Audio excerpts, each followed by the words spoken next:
Welcome to the Compounding Interest Podcast. My name is Jesse Rogers, and in this video, I'm going to explain what this is all about and how you can join us and get started.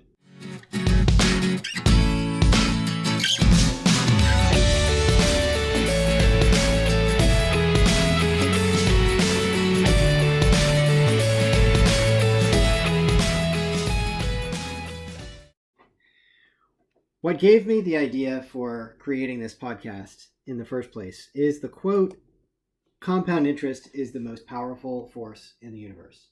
Now, it may have been Albert Einstein that said this, maybe not, probably not. A lot of these quotes are not really belonging to the people that they're attributed to. But the point is that what we do over time matters a whole lot more than what happens in little one-off lucky breaks. So how many times have you heard of somebody that, for example, wins the lottery and then they're bankrupt 2 or 3 years later? It happens all the time. Or people who they have one lucky break and they end up being a one-hit wonder.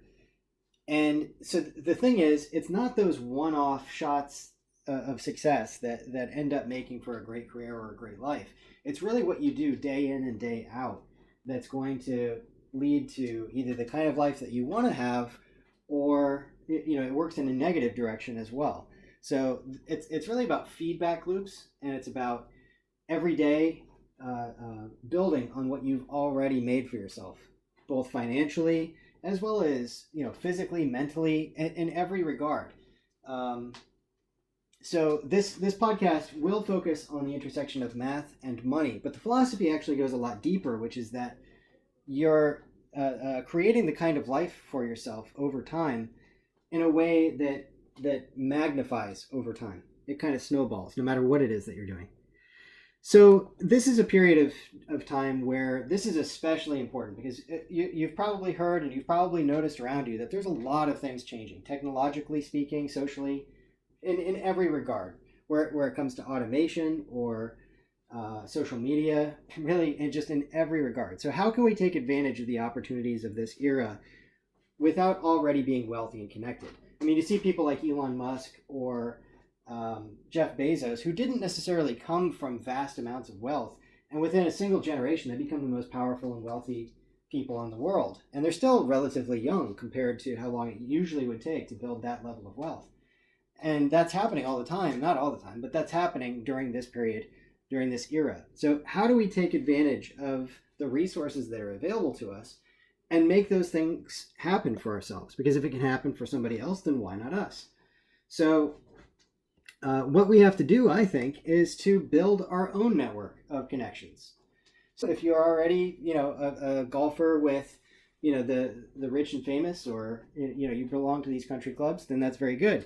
But if not, then you're still going to need a way in. And this podcast and this community that I'm trying to build is going to be, for a lot of people, that way in. Because you're going to be exposed to the kinds of conversations and the kind of ideas that people who are years ahead of you in this journey are having. And you're going to be able to access that. You're going to be able to have conversations with them. There's meetings that you'll be able to attend where they'll be there and you can ask your questions. And so that's just a tremendous resource. And I wish I had something like that when I was younger, because I remember my senior year, my junior year, somewhere around there, I had saved up something like $2,000 from working at Kmart. It was my first real job, and I was making about $6 an hour, and I worked my tail off to build up that kind of money, and I put it all into a penny stock that just evaporated. I mean, this was this is the .com bubble, and I put it into one stock, and if I had just picked, a series of stocks, if I had picked, diversified my portfolio a little bit, if I had, picked some better things like maybe Microsoft or Apple or, things like that, this could be a very, very different conversation we're having. I would be at a very different place in my life, but I just happened to have picked a stock that was not very good. And that sort of made me gun shy. And it gave me a lot of insight as to why people don't take action on good investments and good business opportunities, because I didn't either. After that experience, I did not invest in Bitcoin, even though I knew that it could be a fantastic, a fantastically good investment over time. I believed it, but I listened to that voice of doubt, and I didn't invest in it 10 years ago. And the same thing with Amazon. I thought, this is a pretty good idea. I think this could be worth something, but I didn't invest in it. And if I had had a community like this one of people to debate ideas with, have these conversations about investments and other business opportunities with, then I think it would have been a lot different for me over time. And I think it can be a lot different for you if you have a community like this versus not having one. And I think we all benefit. I think that's the nature of these networks, is that we all benefit by building something like this, because we're each a node in each other's network. And there might be something that I know that you don't know, and there might be something that you know that I don't know. And each one of us creates an opportunity for the others to learn. And each one of us, especially when it comes to things like entrepreneurship, each one of us is going to have different experiences, because every business is different and every industry is different. And so the lessons that one of us learns can be translated to all of the rest in a way that is just mutually beneficial and mutually reinforcing. So that's one of the things that I want to get out of this. So really what I want to do is connect multiple groups. I want to connect students that, if this is your first time either trying to build a company or trying to invest in stocks or real estate or whatever it is, if you're brand new to the money world as a student, then, I'm building this for you. By the same token, if you're faculty or staff that's had a successful career and you want to pass on that knowledge, I'm going to be interviewing a lot of really smart people.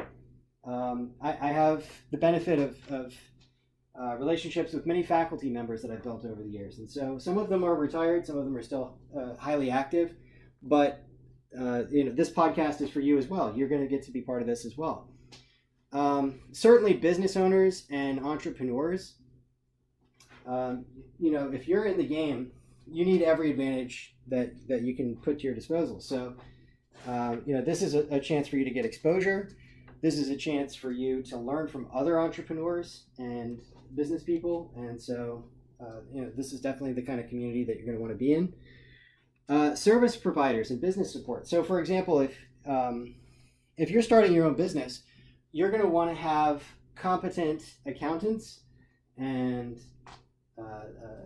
maybe tax attorneys. There's a whole system, a whole ecosystem of people that you're going to want to be plugged into, because you're not going to be able to do everything yourself. And so this is a place where you can go to find people that are going to be able to give you great service. And if you are one of those service providers, then you're definitely going to want to be connected to this. And last but not least is investors. So especially as time goes on, and this could be 2, 3, 4 years down the road, I know that there's going to be investors that watch this, and they're going to hear some of the ideas that the entrepreneurs in the group are talking about and executing on, and they're going to say, I want in. I want to be part of whatever it is that they're building. And so this is a place where investors can find good possibilities, good businesses, good investments to get involved in. So this is going to be a way to connect all of those groups. So the ideology that is behind my thinking for this group comes from a book called The Lean Startup by Eric Ries. And the idea is that when you're doing a startup, you really don't know. You don't have all the, you don't necessarily even know who your customer is going to be.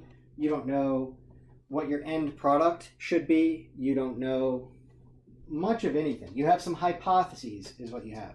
You have some guesses. And so what you're going to do is you're going to test out those guesses as a startup. And really what you're trying to do, your currency is knowledge. That's what you're trying to get as a startup.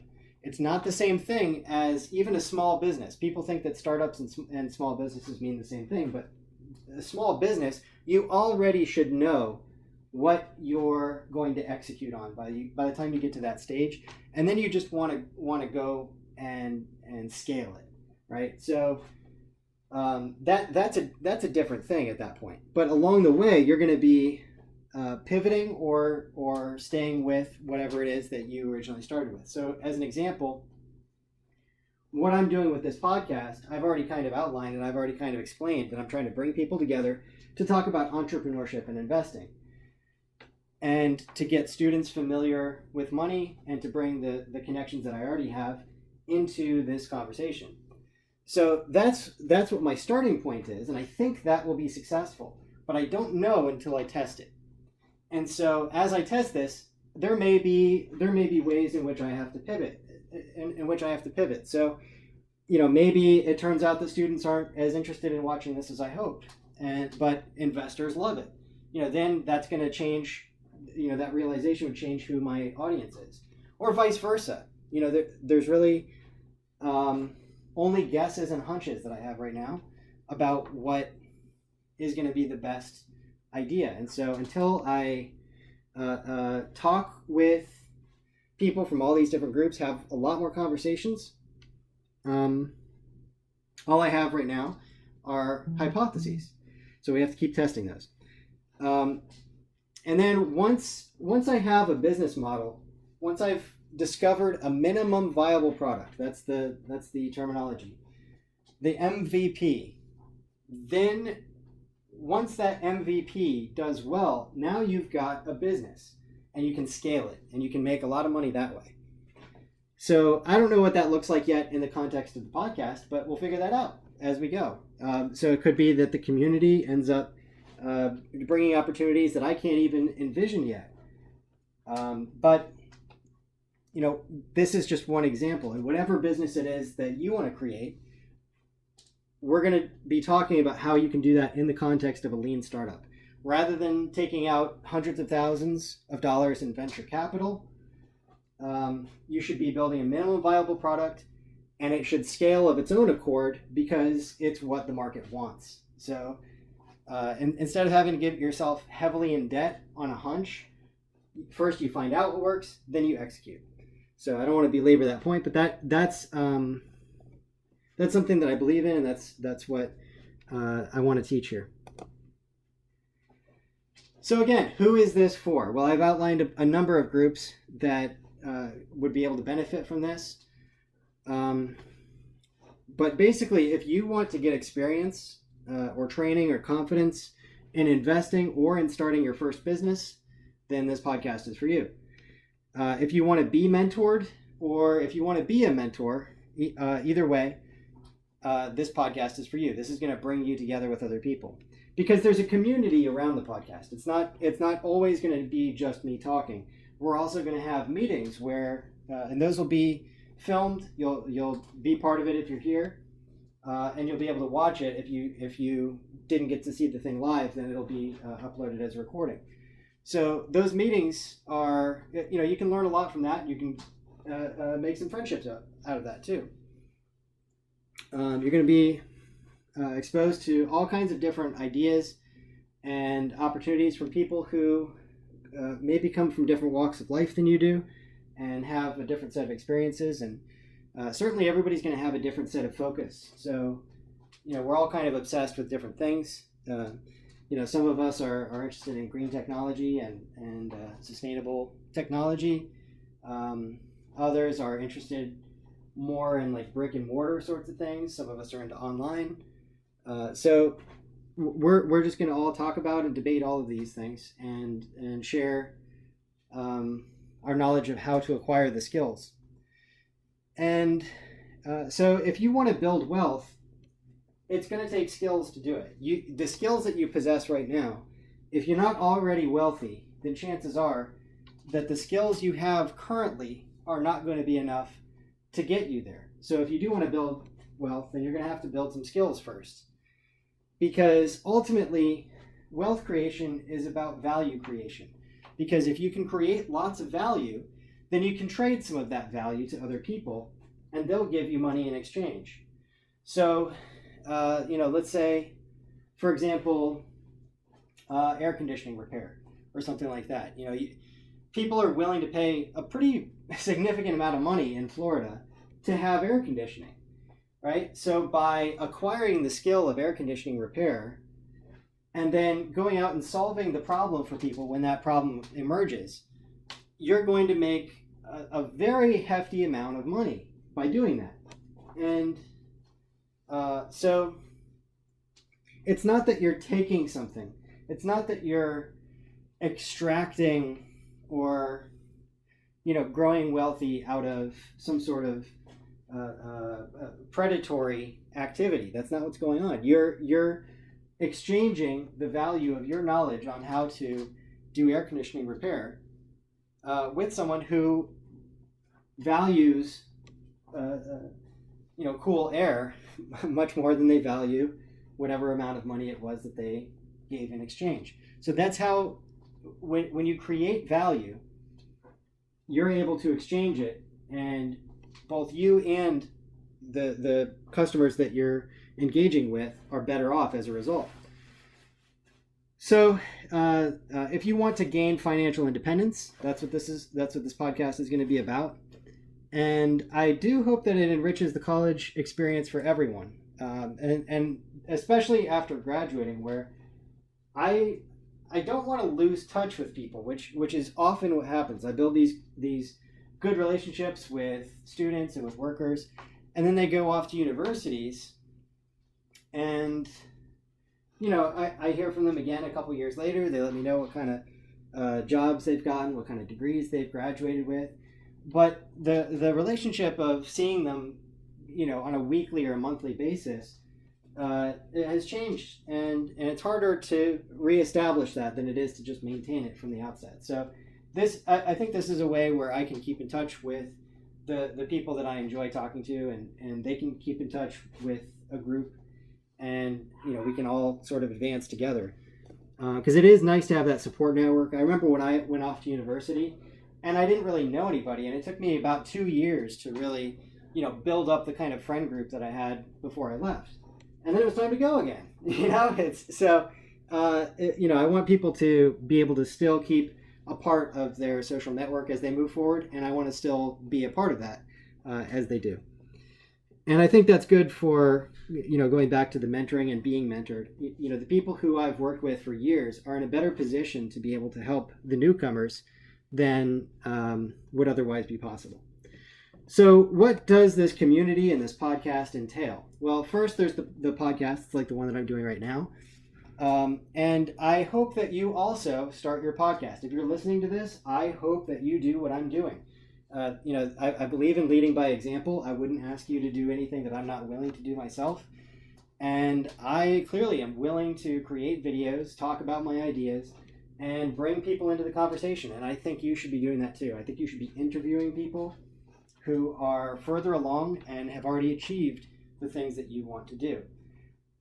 I can't tell you how many times I've come up with an idea, or I've heard about an idea from somebody else that is highly successful. And I've told my other friends or family about it that didn't get to hear the sales pitch. And they tell me, oh, that's stupid, that would never work. But these are people criticizing it that have never done anything at that caliber. So how would they know if it works or not? The best people to listen to are the people who have done it.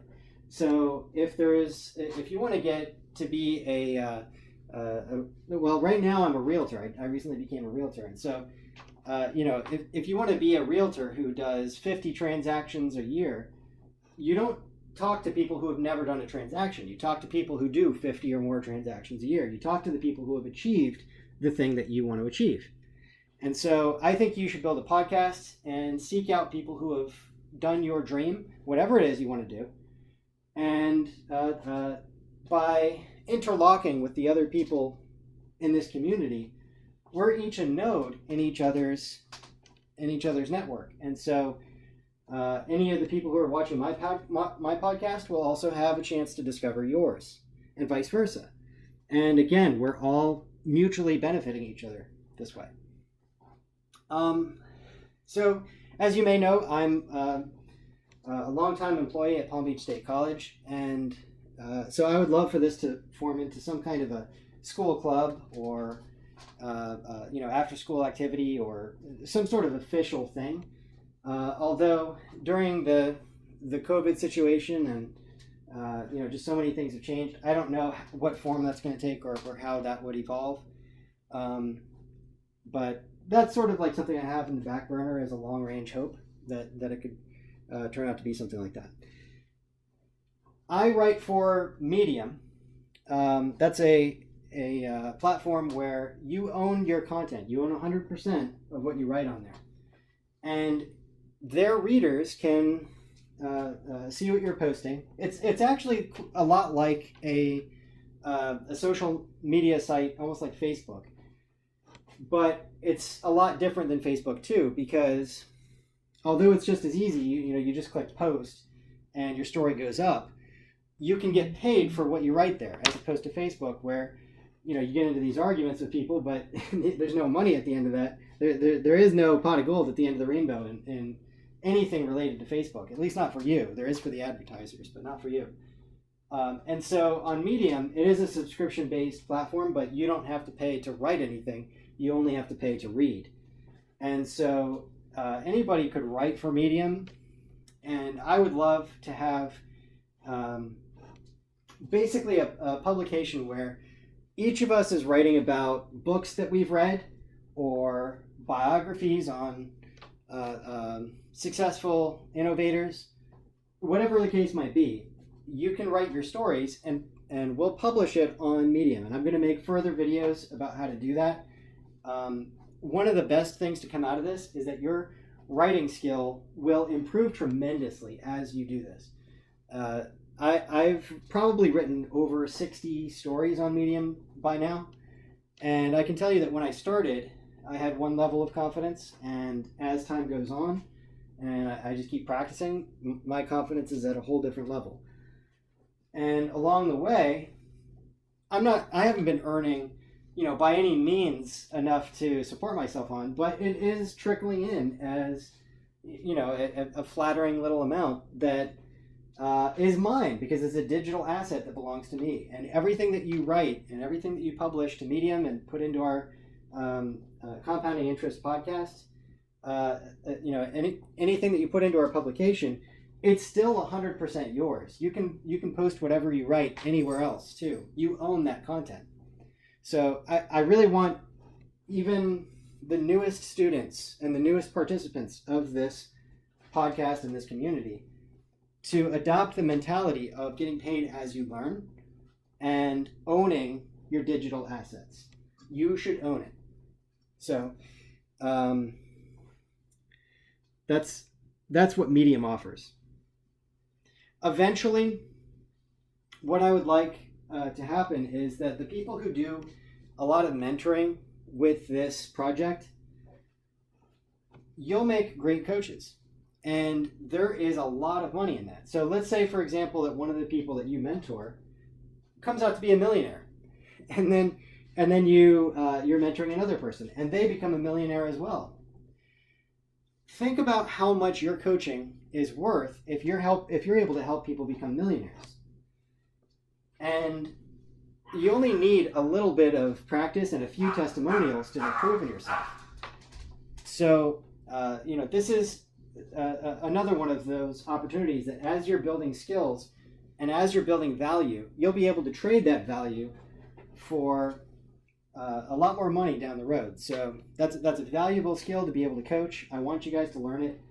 I'm going to be trying to train whoever wants to do mentoring. I'm going to be training you as coaches, and so you'll increase your worth and your asking price exponentially over the years as you do this. So what are my expectations? I know it sounds like I'm asking quite a lot, but I don't necessarily have great demands for the initial phase here. This phase one is really just trying to get listeners and trying to get interest. A lot of the things that I'm talking about here are are things that you're just going to have to learn over time. Remember, the whole idea with compounding interest is that it's not like you snap your fingers and you're instantly wealthy. It's that it builds up over time. And it's not that you snap your fingers and you're instantly a genius. You have to work at it over time. And so that's really the main expectation, is that you're gonna continue building yourself, and you're going to continue building others. So part of the philosophy too is to be taking an interest in the success of others. There's an old proverb that says, he who wants to go fast goes alone. He who wants to go far goes together. So in other words, you need a group to really get to the destination. You can go fast on your own, but if you're by yourself out in the desert, out in the wilderness, you're not going to be able to complete the journey. You won't survive. It's only the people who travel together as a band that survive. And that's what we're trying to do here. So the expectations, like I said, that mentality of taking an interest in others. I do expect you to be researching and sharing ideas, but there's not necessarily a quota on how often you do that. I would love for maybe like once a month that you put an article out, or if you start your podcast, then hopefully you're doing it as often as I am, and it's often enough to get the attention of the algorithms. But whatever it is that you're doing, it's like anything else. You get out of it what you put into it, proportional to what you put into it. You don't necessarily have to be a coach to the people that are here, but if you're capable of doing it and you have the time, you'd be welcome to do that. You're not necessarily obligated, and sometimes your time might be such that the most you can do is just have a conversation with me on a podcast, and that'll expose lots of people to ideas, rather than trying to have like one-on-one tutoring of other people. You can reach dozens or even hundreds of people all at once over a podcast. And the last expectation that I'll talk about for now is to learn and have an open mind. So, it's that idea that if you already think you know everything, then you really won't be in a position to learn. So approach everything from a position of ignorance. It's okay not to know, and to admit, I really don't know much about that. That's how you're going to be able to learn more about it. And so I'm going to be introducing you to people who will be able to tell you things that you didn't know about it before. So where is this going? What do I want this to look like? Well, 5 years from now, if this project has been successful, then whoever wants a successful business will have built one. And hopefully you all want to own your own businesses rather than work for others if you can. It's like what Warren Buffett said, where if you can't figure out a way to earn money while you sleep, then you'll work till you die.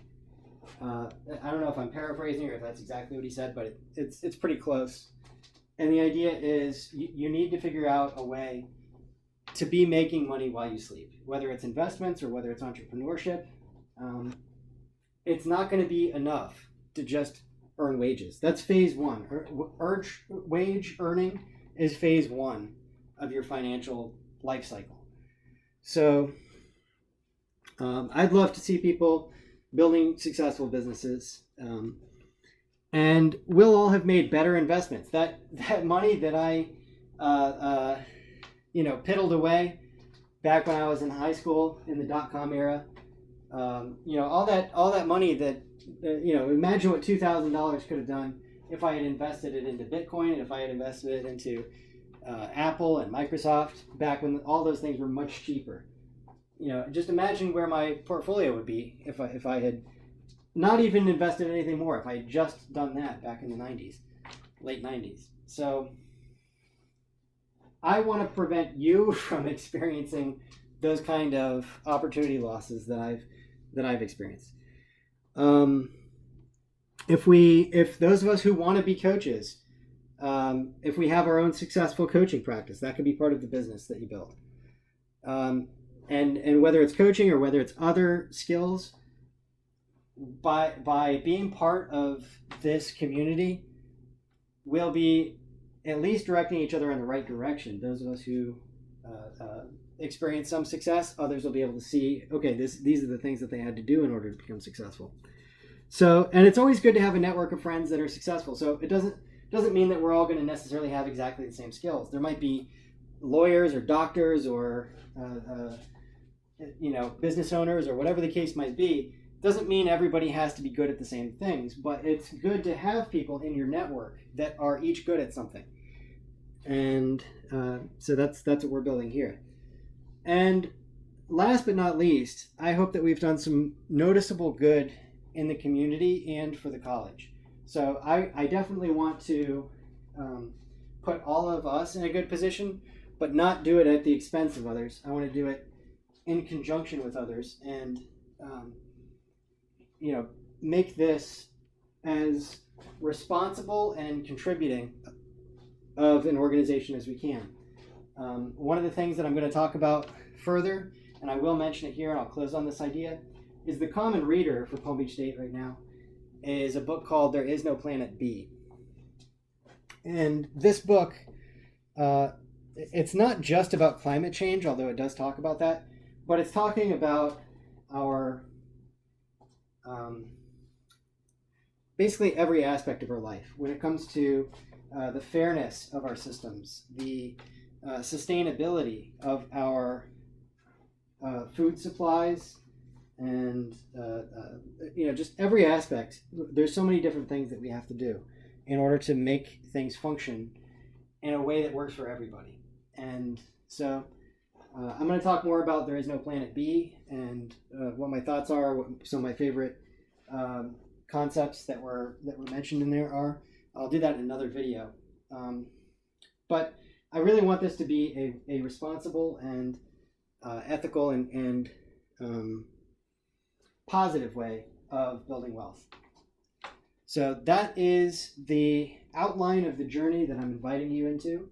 And let me know what you think of this video and what you'd like to see more of, maybe what you'd like to hear less of. Maybe I rambled too much at certain parts. So just go ahead and email me your comments. I would love to hear what you guys have to say. So you can just email me at rogersjj@palmbeachstate.edu. And you can also leave a comment in the comment section of the video.